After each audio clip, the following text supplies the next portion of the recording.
নমস্কাৰ সকলোকে স্বাগতম জনাইছো আসাম কেৰিয়াৰ পইণ্ট ইউটিউব চেনেলৰ অন্য এটা নতুন ভিডিঅ'লৈ। আজিৰ এই ভিডিঅ'ত আমি আপোনালোকৰ আগন্তুক অনুষ্ঠিত হ'ব লগা SSCGD কনষ্টেবল এক্সামৰ কাৰণে সহায়ক হোৱাকৈ এটা মেথছৰ নতুন ক্লাছ লৈ আহিছোঁ। আপোনালোকে ইতিমধ্যে গম পাইছে চাগে SSCGDত 25,000তকৈ অধিক নতুনকৈ পদ মুকলি হৈছে আৰু এটো আপোনালোকৰ এটা খুবেই ভাল সুযোগ হ'ব পাৰে এবাৰ SSCGDত আপোনালোকৰ সিলেকশ্যন হোৱাটো, কাৰণ এবাৰ আৰু পদ বাঢ়িব পাৰে হয়তো, আৰু এতিয়াৰ পৰা যদি আপোনালোকে ভালদৰে প্ৰিপাৰেশ্যনত লাগি যায় তেতিয়াহ'লে কিন্তু আপোনালোকৰ সিলেকশ্যন পাক্কা হৈ যাব। আৰু সেই অনুযায়ী আমি ডেইলি এতিয়া ভিডিঅ'বিলাক দি থাকিম। আৰু আপোনালোকে যদি SSCGDৰ কাৰণে মোষ্ট ইম্পৰ্টেণ্ট কিছুমান কুৱেশ্যনৰ PDF ল'ব বিচাৰে তেতিয়াহ'লে কেৱল 149 টকা পে'মেণ্ট কৰি লৈ ল'ব পাৰিব। স্ক্ৰীনত যিটো নাম্বাৰ দেখিছে সেইটো আমাৰ হোৱাটছআপ নাম্বাৰ হয়, তাত আমাক হোৱাটছআপত এটা মেছেজ দি আপোনালোকে PDFখিনি কালেক্ট কৰিব পাৰিব। আমি হোৱাটছআপতে PDFখিনি চেণ্ড কৰি দিম, ঠিক আছে। এতিয়া আমি কুৱেশ্যনখিনিলৈ যাওঁ আৰু কুৱেশ্যনখিনি আমি একদম খুব সহজভাৱে আৰু ইজি ৱেত লগতে ট্ৰিক্স ফৰ্মুলা সকলোবিলাক দি পিনে আপোনালোক কৰাই দি গৈ থাকিম, ঠিক আছে, যাতে আপোনালোকে এক্সামত গৈ কেতিয়াও এইবিলাক কুৱেশ্যনক লৈ পাজল লাগি নাথাকে, ঠিক আছে। এতিয়া কুৱেশ্যনখিনি চাওক। ফাৰ্ষ্ট কুৱেশ্যনটো চাওক কি কৈছে। If a person's salary increase from Rs 4,600 to 5,000, what is the percentage increase? তো কি কৈছে যে এজন মানুহৰ দৰমহা যদি 4,600 টকাৰ পৰা 5,000 টকালৈ বৃদ্ধি হয় তেতিয়াহ'লে হতকৰা বৃদ্ধি কিমান হ'ব? খুব ইম্পৰ্টেণ্ট কুৱেশ্যন হয় আৰু এনে ধৰণৰ কুৱেশ্যন কিন্তু আহে পৰীক্ষাত। SSC পৰীক্ষাত আপোনালোকৰ দেখা পাব এনেকুৱা ধৰণৰ কুৱেশ্যন। সেম এনেকুৱা নহ'লেও এইটো মেথডৰ কুৱেশ্যন দেখা পাব।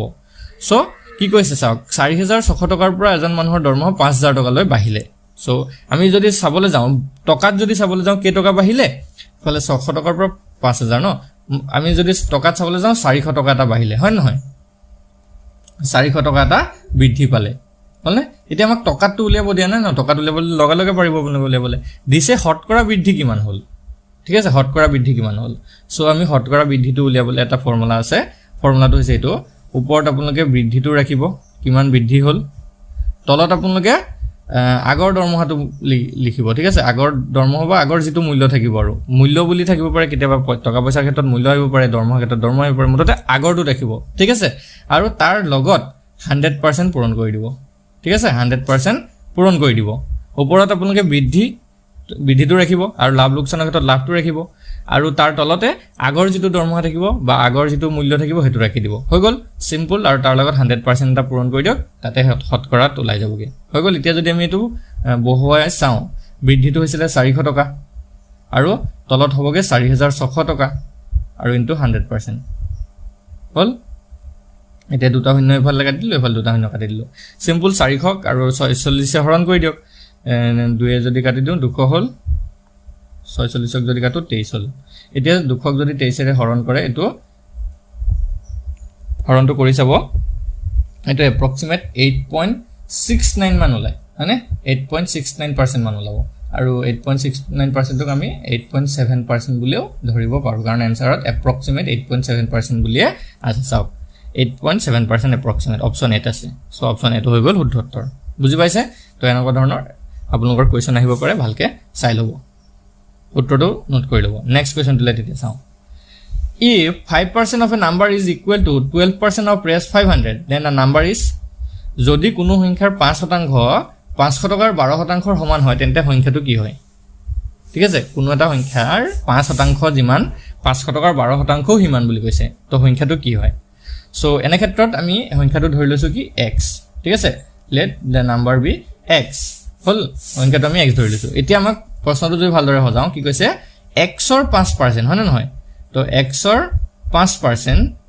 মানে কি কৈছে, xৰ 5%টো 500 টকাৰ 12%ৰ সৈতে সমান, 500 টকাৰ 12%ৰ সৈতে সমান। এতিয়া পাৰ্চেণ্টটো কেনেকৈ আঁতৰাব? তো পাৰ্চেণ্টটো যেতিয়া আঁতৰাব আপোনালোকে তাৰ তলত 100 এটা দি হৰণ কৰি দিলে হৈ গ'ল। তো xৰ লগত কি কৰিব, x পূৰণ 5 আৰু তলত কি হ'বগৈ 100। মই কৈছোঁ নহয়, যেতিয়াই পাৰ্চেণ্টটো আঁতৰাব 100 এটা দি হৰণ কৰি দিলে হৈ গ'ল।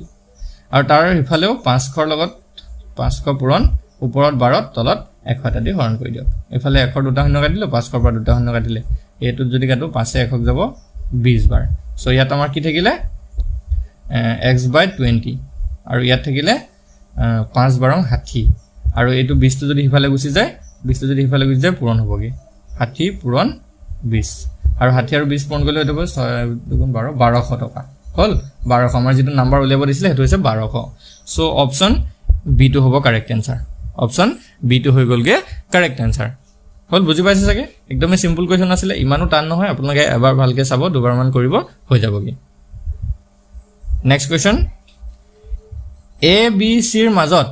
5:6 হাতত কোনো মূলধন ভাগ কৰা হল যদি এৰ ভাগত 150 টকা পৰে তেন্তে মুঠ মূলধন কিমান আছিল any capital is divided between a b c is the ratio of 5:6:7 if a share is was 150 the total capital was তো এনেকা ধৰণৰ কোৱেশ্চন কিন্তু আহি যায় ইম্পৰ্টেন্ট কোৱেশ্চন হয় ভালকে চাব তিনজন ব্যক্তি আছে a b আৰু c হিহঁতৰ মাজত এটা মূলধন মানে এটা টকা ভগাইছে কেনেকুৱা অনুপাতত ভগাইছে এৰ ভাগত পৰিছে 5 ভাগ বিৰ ভাগত পৰিছে 6 ভাগ আৰু সিৰ ভাগত পৰিছে 7 ভাগ তো এইগিটাকে আমি কেনেকৈ লিখিব পাৰো এটাক 5x বুলি লিখিব পাৰো এটাক 6x বুলি লিখিব পাৰো আৰু এটাক 7x বুলি লিখিব পাৰো আপোনালোকে এনেকৈ x হিচাপত ধৰি লব তেতিয়া অংকটো কৰিবলৈ একদম সহজ হৈ যায় তো এটা টোটালটো যদি আমি চাবলৈ যাওঁ টোটালটো যদি আমি চাবলৈ যাওঁ কিমান আছে 5 6 13 13 হাতে হৈ গলগে 18 এক second 5 6 5 6 7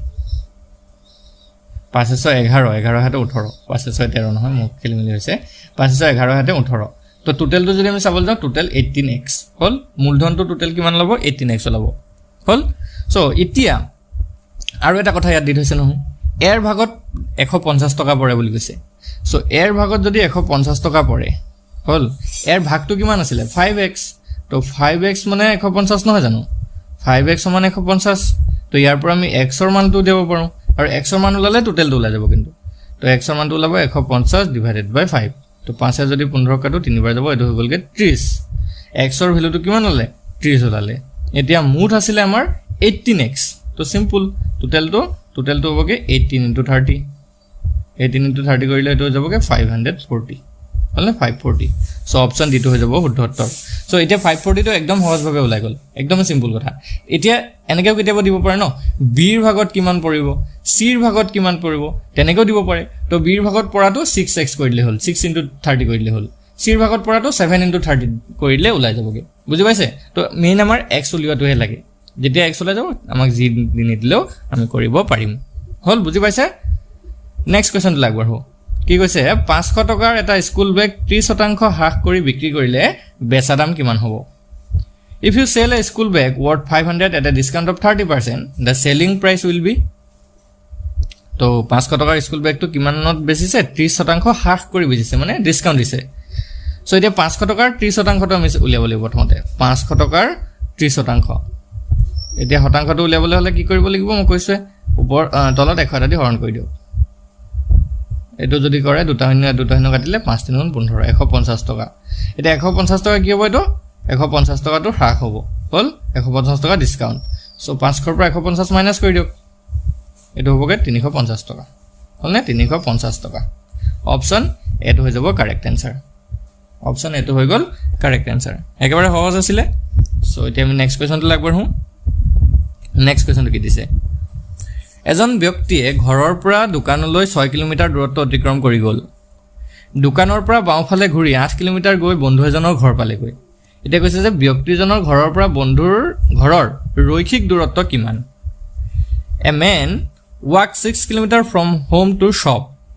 turn left from the shop and walk 8 kilometers to a friend's house what is the linear distance from the person's house to the friend's house so কি কৈছে বস্তুটো অলপ বুজি লওক ধৰক এটো মানুহজনৰ ঘৰ ইয়াৰ পৰা এনেকৈ গৈছে হি 6 কিলোমিটাৰ সিধা গৈছে 6 কিলোমিটাৰ গৈছে দোকান এখন আছে ইয়াতে হলনে ইয়াত দোকান এখন আছে ধৰক তাৰ পৰা লেফট ঘুৰিছে 8 কিলোমিটাৰ গৈছে 8 কিলোমিটাৰ গৈ পিনে এটা বন্ধুৰ ঘৰ পাইছে কি বন্ধুৰ এজনৰ ঘৰ পালেগে এতিয়া কৈছে যে তেওঁৰ ঘৰৰ পৰা বন্ধুৰ ঘৰৰ লিনিয়াৰ ডিসটেন্সটো কিমান ৰৈখিক দূৰত্বটো কিমান সো ইয়াতে যদি ভালদৰে লক্ষ্য কৰে কেনেকৈ বনিছে এটা ফিগাৰটো যে এটা সমকোণী ত্ৰিভুজৰ দৰে ফিগাৰ বনিছে আৰু সমকোণী ত্ৰিভুজত আমি জানো যে পাইথাগোৰাছৰ সূত্ৰ উলিয়ালে আমি ইয়াৰ পৰা উলিয়াব যেহেতু দুটা আমি ত্ৰিভুজটো যদি ভালদৰে লক্ষ্য কৰো ত্ৰিভুজৰ নিচিনা হৈছে না ত্ৰিভুজটো যদি ভালদৰে লক্ষ্য কৰো দুটা বাহু আমাৰ দিয়া আছে তো ইয়াত ত্ৰিভুজটো উলিয়াব লাগে সো পাইথাগোৰাছৰ সূত্ৰ লগাই দিও আমি দূৰত্বটো ধৰি লৈছো l বুলি মানে লেন্থ বুলি ধৰি লৈছো সো l স্কয়াৰ ইকুৱেল কি হ'বগে √/l² 8 স্কোয়াৰ প্লাস 6 স্কোয়াৰ এইটোৱে পাইথাগোৰাছৰ সূত্ৰ তো এইফালে হ'বগে 64 প্লাস 36 এইফালে যদি কৰে তেতিয়া 100 হ'ব ৰুট ওভাৰ আৰু ৰুট ওভাৰ 100 মানে হৈছে কি 10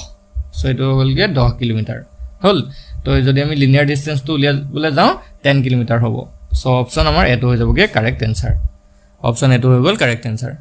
সো বুজি পাইছে সকলোৱে চাগে তেতিয়া আমি নেক্সট কোৱেশ্চনটো আগবাঢ়িব পাৰোঁ নেক্সট কোৱেশ্চনটো কি দিছে এটা ত্ৰিভুজৰ তিনটা কোণৰ অনুপাত দিয়া আছে তিনটা কোণৰ অনুপাত দিছে আমাক 2:3:4 তেন্তে আটাইতকৈ সৰু কোণটো কি হ'ব The angles of a triangle in the ratio of 2:3:4 what is the measurement of the smallest angle so তিনটা কোণৰ অনুপাত দি থৈছে আমাক এনেকে 2:3:4 এতিয়া আমি এটা কোণক 2x ধৰি লৈছো এটা 3x বুলি ধৰি লৈছো আৰু এটা 4x বুলি ধৰি লৈছো হল এটা 2x এটা 3x এটা 4x আৰু আমি জানো ত্ৰিভুজৰ তিনটা কোণ যোগ কৰিলে সদায় 180 ডিগ্ৰী ওলায় এই কথাটো আপোনালোকে মনত ৰাখিব লাগিব ত্ৰিভুজৰ তিনটা কোণ যোগ কৰিলে 180 ডিগ্ৰী ওলায় চতুৰ্ভুজ এটাৰ চাৰিটা কোণ যোগ কৰিলে 360 ডিগ্ৰী ওলায় সো হেইবিলাক কথা আপোনালোকে মনত ৰাখিব লাগিব হল তো ত্ৰিভুজৰটো আমি জানো 180 ডিগ্ৰী এতিয়া মানে 2x + 3x + 4x কৰিলে 180 ডিগ্ৰী ওলাব ঠিক আছে 2x + 3x + 4x ইকুৱেল কিমান 180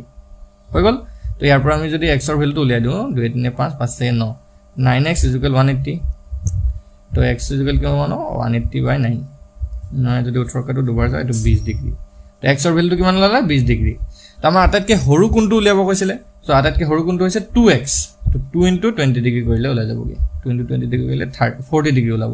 সো আমাৰ ফাইনাল আনসাৰটো ওলালেগে 40 ডিগ্ৰী হল অপচন সি টো হ'ব কাৰেক্ট আনসাৰ 40 ডিগ্ৰী হৈ গল একেবাৰে সহজ আছিল সো নেক্সট কোৱেশ্চনটো লেতে আমি আগবাঢ়ো নেক্সট কোৱেশ্চন 2153 * 167 ইয়াৰ পূৰণফলৰ এককৰ স্থানত কি বহিব the unit digit of the product 2153 and 167 so এটো একেবাৰে সহজ যদি কোৱেশ্চন আছে আপোনালোকৰটো খুব বেছি 5 সেকেন্ড সময় লাগিব এই কোৱেশ্চনটো কৰিবলৈ খুব বেছি 5 সেকেন্ড সময় লাগে কেলে চাওক এককৰ ঘৰৰ স্থানৰ যদি অংকৰ পূৰণফলটো অকল উলিয়াব দিয়ে পূৰণফলৰ একক স্থানটো যদি উলিয়াব দিলে অকল এককৰ স্থান গিটাই ধৰক মানে 3 আৰু 7 লগ 3 7 গুণ কিমান 21 21 ৰ অকল এককৰ স্থানৰ যেটো আছে এটো ৰাখি দিও হেটো আনসাৰ তো একটো হ'ব আমাৰ কাৰেক্ট আনসাৰ অপচন এ এটা কিছু 5 সেকেন্ড সময় আপোনালোকৰ লাগিব খুব বেছি তাতকে কম সময় লাগিব পাৰে তো অকল দেখিলে গম পাব কিছুমানটো দেখিলে গম পালে যে এটো হৈ গল সো এনেকুৱা ধৰণৰ কোৱেশ্চন কেতিয়াবা দি দিয়ে তাতে আপোনালোকে গৈ পিনে গুটেই অংকটো যদি কৰিবলৈ গৈ থাকে 2153 আৰু 167 যদি পূৰণ কৰি উলিয়াবলৈ যায় আপোনালোকৰ এটোতে গুটেই টাইম যাবগে আৰু হেতু দিয়াও নাই হে কাৰণে কিছুমান ট্ৰিক লগাই পিনে কোৱেশ্চন দি দিয়ে যাতে আপোনালোকৰ মানে পাজল লাগি যাওক হল সো এতিয়া আমি নেক্সট কোৱেশ্চনটো আগবাঢ়ো এটো বুজি পাইছে চাগে এটো কি দিছে চাওক তলৰ সংখ্যাকেইটাৰ ভিতৰত কোনটো 3 ৰে বিভাজ্য which of the following number is divisible by 3 এটা 3 ৰে বিভাজ্য সংখ্যাবিলাক আমি চিনি পাব লাগিব আৰু কেনেকৈ চিনি পাব লাগিব হেতু জানিব লাগিব মানে কোনো এটা সংখ্যাক ধৰক এই সংখ্যাটো এ সংখ্যাটোকে বা বি দিয়া সংখ্যাটো বা সি দিয়া সংখ্যাটো বা ডি দিয়া সংখ্যাটো এই চাৰিটা ভিতৰত কোনটো 3 ৰে বিভাজ্য আমি কেনেকৈ গম পাম মানে সো আমি অপচনৰ থ্ৰুৰে এই কোৱেশ্চনটো যাব লাগিব আমি কৈ দিছো কেনেকৈ কৰিব চাওক তো প্ৰথম যেটো সংখ্যা দিছে ন 23879 তাৰ ডিজিট কেটা যোগ কৰি দিওক মই কৈছো কেলে যোগ কৰি দিওক 2 + 3 + 8 + 7 + 9 হলনে যোগ কৰি দিলো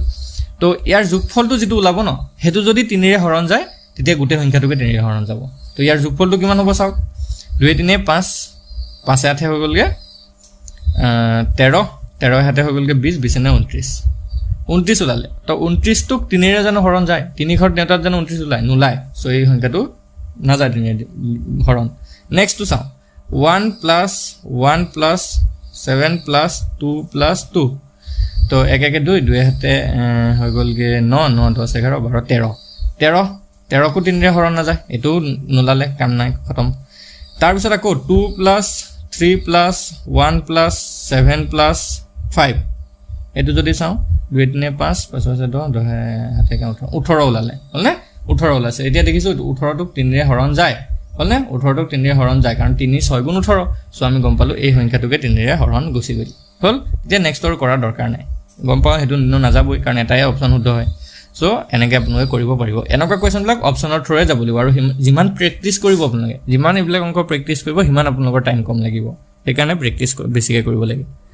সো নেক্সট কোৱেশ্চনটো চাওক The area of an equilateral triangle with the length of its side 12 cm is 12 cm বাহুৰ দৈৰ্ঘ্যৰ সমবাহু ত্ৰিভুজ এটাৰ কালি কিমান সমবাহু ত্ৰিভুজ মানে এনেকুৱা ধৰণৰ তিনিটা বাহু সমান থাকে এটো যদি 12 দি আছে এটো 12 আৰু এটো 12 এনেকুৱা ধৰণৰ মোৰ অকাটো অলপ খেলিমেলি হ'ব পাৰে বাট এনেকুৱা ধৰণৰ হয় আমাৰ যেটো ত্ৰিভুজ এতিয়া সমবাহু ত্ৰিভুজৰ কালি উলোৱা এটা ফৰ্মুলা আছে ফৰ্মুলাটো হৈছে এটো √3/4 a² এ মানে হৈছে এই বাহুটো ইয়াতে এ মানে হৈছে 12 সিম্পল এটো সূত্ৰত লগাই দিয়ক √3/4 * 12² 12 মানে স্কয়াৰটোক আমি 12 * 12 হিচাপে লিখিব পাৰো 4 এ 12 যদি কাটো 3 বাৰ যাব 3 বাৰ হ'ল 36 √3 36 √3 সেন্টিমিটার স্কয়ার হ'ব সো অপশন ডি টো হ'ব কারেক্ট आंसर আমাৰ অপশন ডি টো হ'ব কাৰেক্ট आंसर হৈ গল বুজি পাইছে next question the difference between the smallest of the 4 digit and number and the largest of 3 digit number is 4 অংকযুক্ত ন্যূনতম সংখ্যা আৰু 3 অংকযুক্ত সৰ্বোচ্চ সংখ্যাৰ মাজৰ পাৰ্থক্যটো কিমান এতিয়া ন্যূনতম সংখ্যা সৰ্বোচ্চ সংখ্যা এনেকুৱা ধৰণৰ কোৱেশ্চন দিটো আহি যায় সো ভালকে চাব 4 অংকযুক্ত ন্যূনতম সংখ্যাটো আমি যদি চাবলৈ যাও 1000 হয় 1000 হয়নে 4 অংকযুক্ত আটাতকে সৰু কাৰণ তাতকে সৰু যদি আহি যায় তেতিয়া 3 অংকযুক্ত সৰ্বোচ্চ সংখ্যাটো পাই যাও 3 অংকযুক্ত সৰ্বোচ্চ সংখ্যাটো হৈছে 999 999 এতিয়া ইহঁত দুটাৰ মাজৰ কি সুধিছে চাওক পাৰ্থক্য সুধিছে পাৰ্থক্য মানে বিয়োগফল কেতিয়াবা যোগফল সুধি দিব পাৰে তো পাৰ্থক্য যদি উলিয়াবলৈ যায় এটো 1 হ'বগে অকল only 1 সো আমাৰ অপচন এটো হ'ব কাৰেক্ট आंसर 1 হয় পাৰ্থক্য একেবাৰে সহজ প্ৰশ্ন হয়